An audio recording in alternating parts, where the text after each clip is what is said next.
And how about now?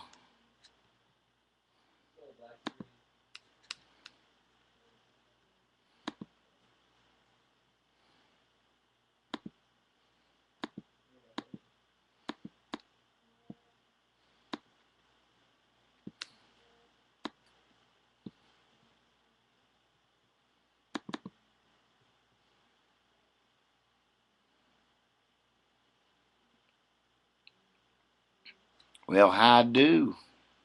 Hello.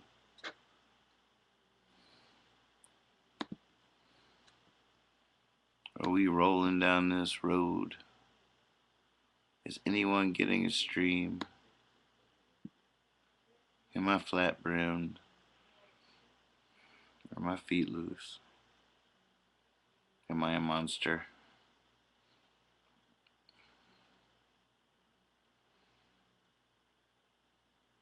Orchestra 3, that's a good name. What is that called? It's Easy. I think it's called It's Easy. Orchestra 3.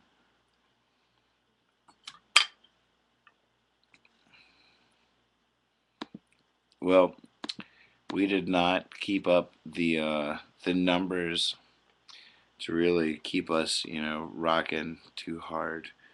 We uh we we we played Renee DeVito, my buddy, and I. He's still on the other side, and then like fate actually took the camera over to the other room. Like some glitch happened. I think we lost all that music that we just made. But that's the beauty of music, is that it disappears immediately.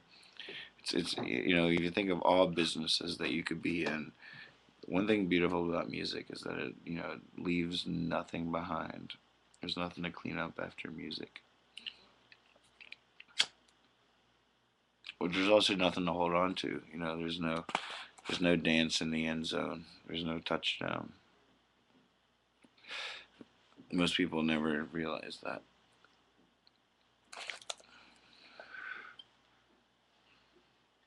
That's what makes them beautiful, because they're still going for it.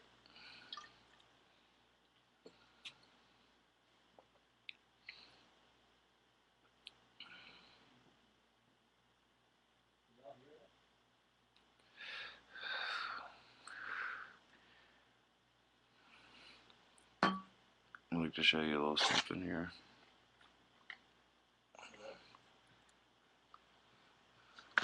Alright.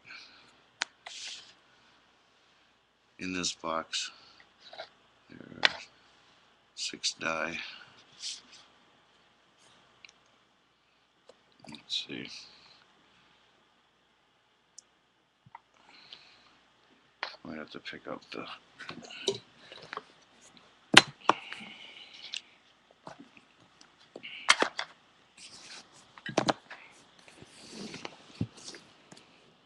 Okay.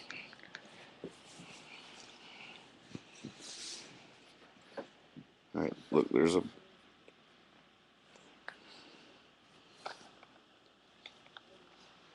Sorry, I can't see. There we go. So there's a box. Hey, Liz, will you hold this for a second?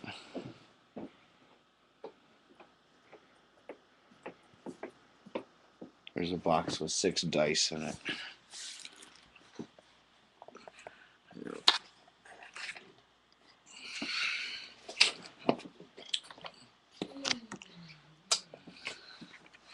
Okay. Here's a box with 6 dice. 1, 2, 3, 4, 5, 6. I'm gonna put the lid on the box, and I'm gonna take this dice right here. I'm gonna shake it up. Trying to think of what it's gonna be. And did you guess right? An amazing thing happens when you guess right. I was guessing 3, and it was 1. I was wrong. I'm gonna guess out loud. 6. Aha, 6. Now, when you guess right, an amazing thing happens. When you guess right, all the dice inside Agree.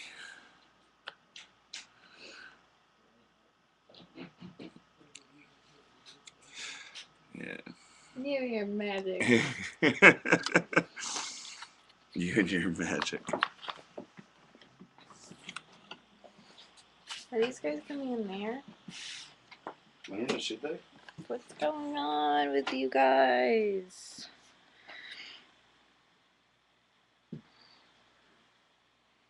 Listen.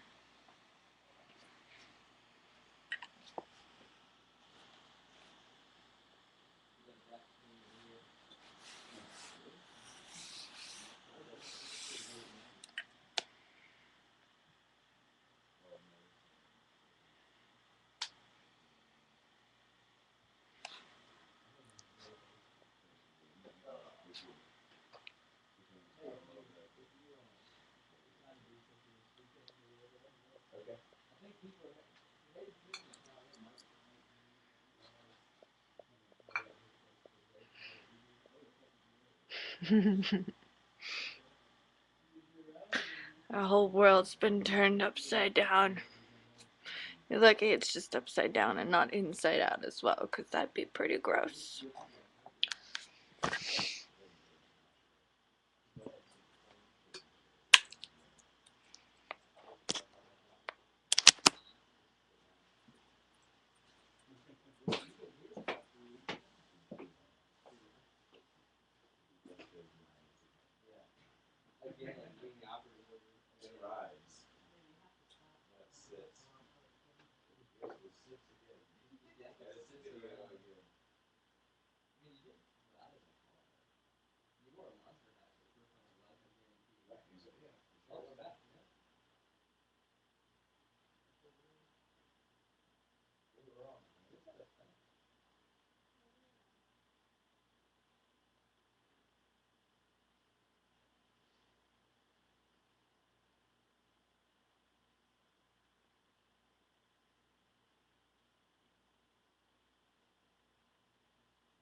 Oh, right. The secret door. Thanks for doing that, man. That was really. I'm glad I had the opportunity to have a late night here. Yeah, it was nice playing with you, too. Reach in and cut that light off and use the privacy.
So before I commit to the sleep screen, I want to, thank you guys for tuning in to Hippie Fiasco Rides again. This is quite an undertaking, and we are going to get this show on the road very soon. Um, we got another huge haul ahead of us, and knowing that we got you guys supporting us is a huge part of our strength at the moment, and a great reason that we're excited to get back out there again. It was nice tonight to have like a little break from the camera, go to Marino's without the eternal red light blinking. Because there's something about the eternal blinking red light, the record button, at least in my life. I know that, um, being in the studio and they hit record and you try to do that thing that you do live, and it was always so difficult, like capturing it on a CD. The reasons why it all made sense are so hard to capture and preserve.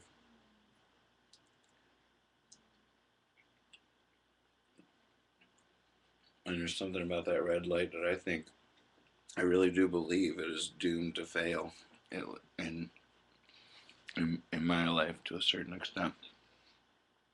It's like this has been so repeatedly, from bootleggers to studio to video clips.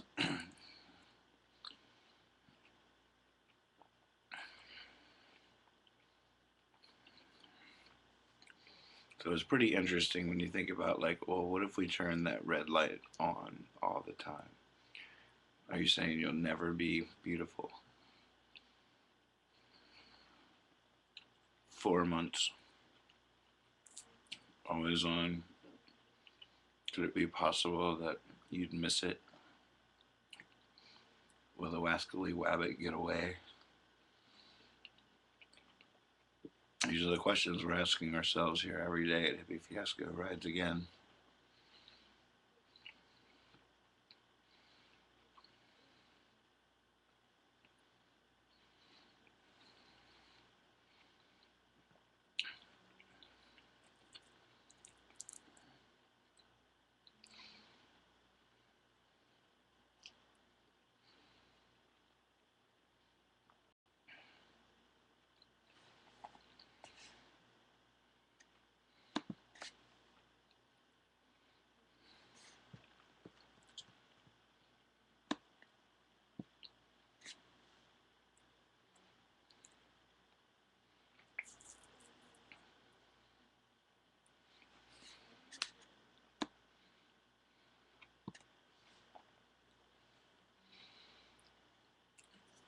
So,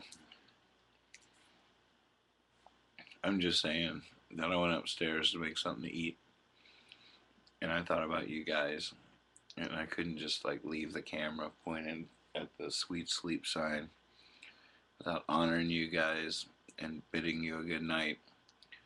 And I mean, it was really good to get away, go to Marino's and play and relax a little bit. And I had a quiet moment up against a lamppost that almost killed me because it was so peaceful for just a hot second. But on the other hand, we're we're on a mission. We we got this thing that we got to do, and I love the effect that it's had on me, and I love the effect that it's had on others. And I was excited to see you again when I was leaving Marina's tonight. I thought of you, creepers. I thought of you, eternity. I thought of you, blinking red light. And I wanted to be in front of you. And I wanted to bring Rennie, and I wanted him to play.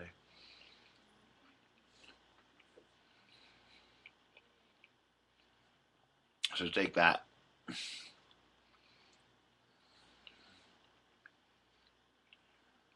All right. One more cigarette. Let me go.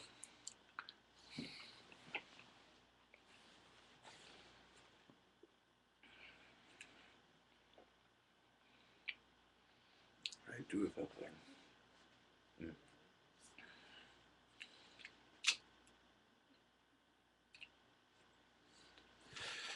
There's this guy, and he went up to New York City for the first time. Country boy. Went to the big city. And he got there, and there was all this hustle and bustle everywhere around him. It was awesome. And there was these stands everywhere selling everything he could imagine. And he saw this one stand that sort of caught his eye. It was like raisin juice, $1 a glass. So he saddled up there next to the stand and gave his dollar. And the lady there pulled out this little tiny juicer. It's like that big. And she pulled out a raisin and she put the raisin in the juicer and she squeezed it. And this little drop fell into the glass. And she pulled out another raisin and put it in there and a little drop squeezed into the glass. And, minutes were going by and another raisin, put it in, like hours were going by. And soon, like days were going by, and she was squeezing it, and a little drop would fall into the glass. I was like half full, and months were going by, years were going by, seasons were changing outside. There were people dying and people being born all around, and finally, eventually, she squeezes the last little raisin and gives him the glass, and he takes the glass and puts it to his mouth and drinks it down pretty much in one gulp. And he puts it down and he looks at her and he goes, "Well, that was good. I'll have another."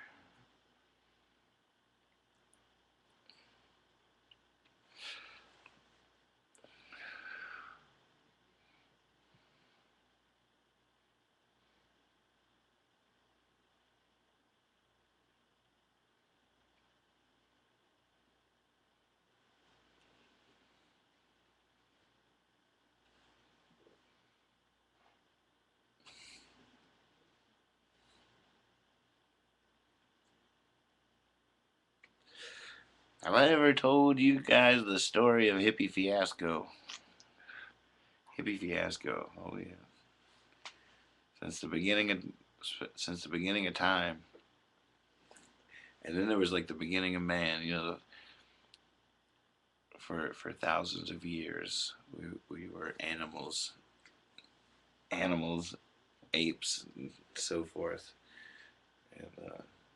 And one day, one of those animals spoke the first words, and he stood up a little taller and said, "Fucking hippies."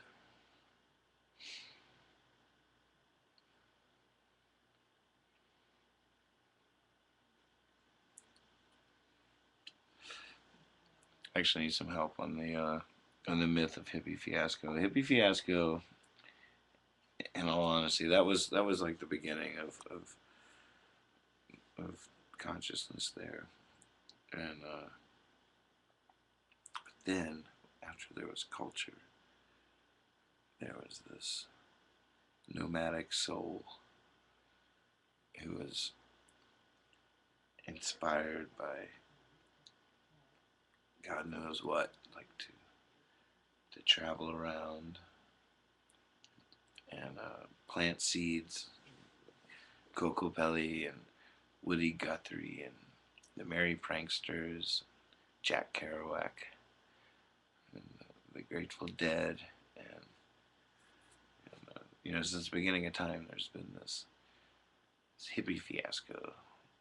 It's like there's a spirit. I think there can only be one hippie fiasco at a time in the world, and it's an incredible burden. But more than that, it's an honor and a privilege to be hippie fiasco for even just 4 months. And I accept it, and I'm gonna do my best. But when I'm done with it, it's not the end of hippie fiasco. Of course, hippie fiasco just passes to the next person, time and time again. It's always been since the beginning of time, since the beginning. And that's sort of the legend of hippie fiasco. And I want to write it out, but I want it to be even better. I don't know how. You ever like opened up a walnut, like a walnut?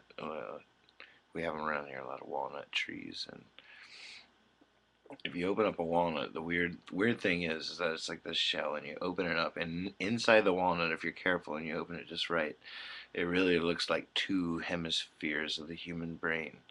It really does, and it's really freaky because it looks like a human brain, like two hemispheres of the human brain. This is an orange, but just for illustrative purposes. And then it has a shell on the outside that is like a skull. You know, it's like a skull, and then these two hemispheres, these ridged things that look just like a brain. And so I was thinking about that one day. I was like, well, what would that brain, it doesn't have any eyes or anything like that, what would that brain think about? And I was thinking maybe, like that brain would be having these dreams of a tree. It would dream about a tree. And maybe the different brains would talk to each other like, I had this dream, and they would describe the dream vividly, and they would describe a tree, and all the other walnuts would be like, oh my god, I've had that same dream. And then one day, someone would come running into town. They're like, we've fallen from the tree. We've all fallen. We are fallen things from the great tree. And everybody's like, oh my God, it's true. They could feel it in their heart. They knew it was true. We are fallen things from this great tree. But then they took this weird turn. And it was, like a few people led them in the wrong direction. And they did everything they could do to try to get accepted back into the tree. They did everything they could imagine to, I mean, crazy things, terrible things, beautiful things. They did everything you could possibly do to try to get the tree to take them back. Dying, never knowing, never having any idea, to the point where they're buried in the ground. They never knew. They went their whole lives never knowing. And then they were buried in the ground, and then the rain fell on them, and then the sun shined on them. And they died never knowing.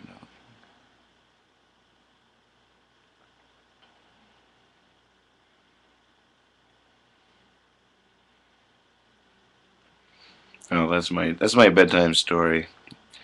I'm a little drunk. I hope as always. Yeah, that was the end. You can run with it from there, right? Okay, so the rain fell on them and the sun shined on them.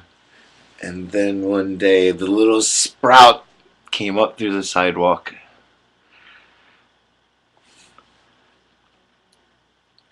They became the tree. Right? Sorry. So I suck at children's stories.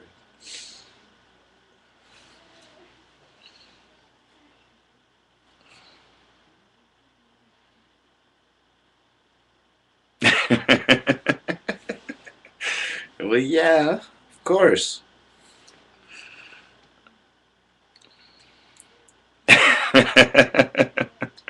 Hooray for happy endings. I love you guys. Thank you for the inspiration.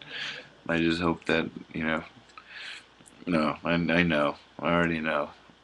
We're grateful. We've made so many good things, and we're gonna make a lot more cool things. Digits Playhouse. Have y'all seen Digits Playhouse? I'm so proud of that. I think I'm gonna make $1 million on this thing that clamps right onto the laptop, and I can change the backdrops, and the screen actually lights the stage, and Digit can be. I've created a moon backdrop and a bar backdrop and all these things. Wait, hold on, I'm gonna show you.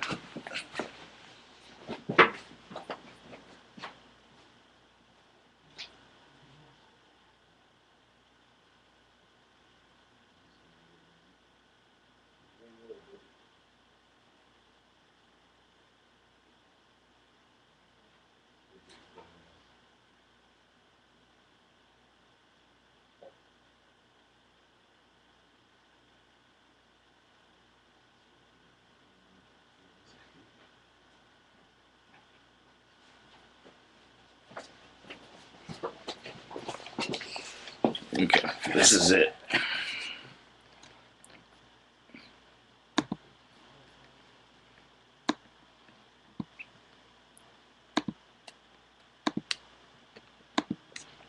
Okay, see, there's the clamps for securing it to the laptop. And we can do, different effects like open this up. And the finger goes in there. And there's a little wire here that holds the backdrops in. See, this is the moon.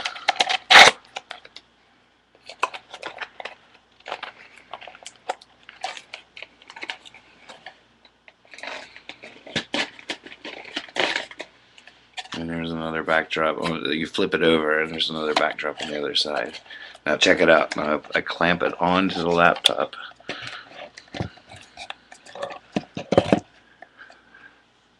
Now my hands are completely free.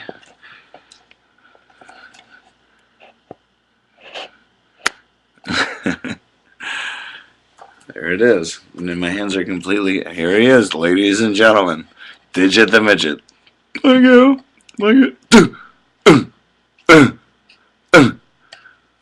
Yeah, Digit has a little bit of laryngitis at the moment. Like part of his voice is sleeping. It's a weird thing, but there it is. The Digit the Midget Playhouse. Oh, hello. Well, so I came upon this poetry, and I thought,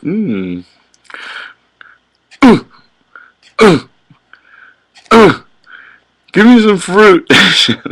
All right, I can't really do that part, but there it is.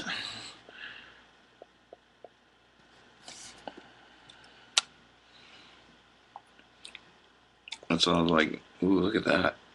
Oh, wait.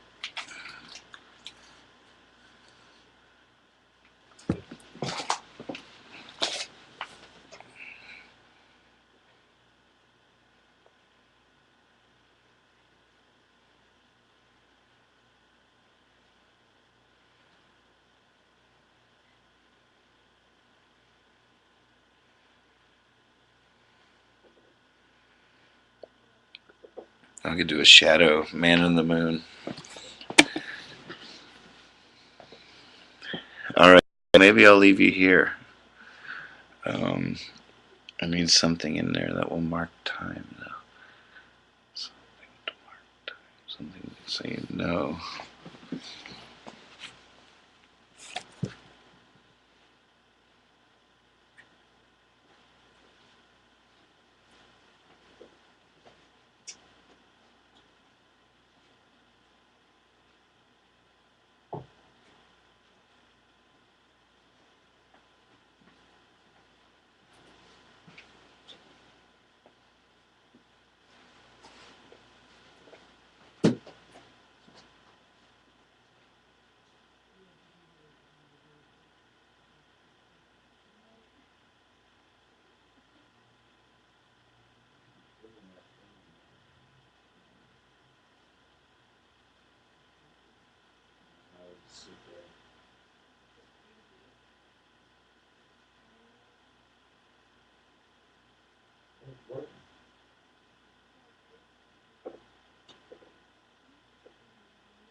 Mark time.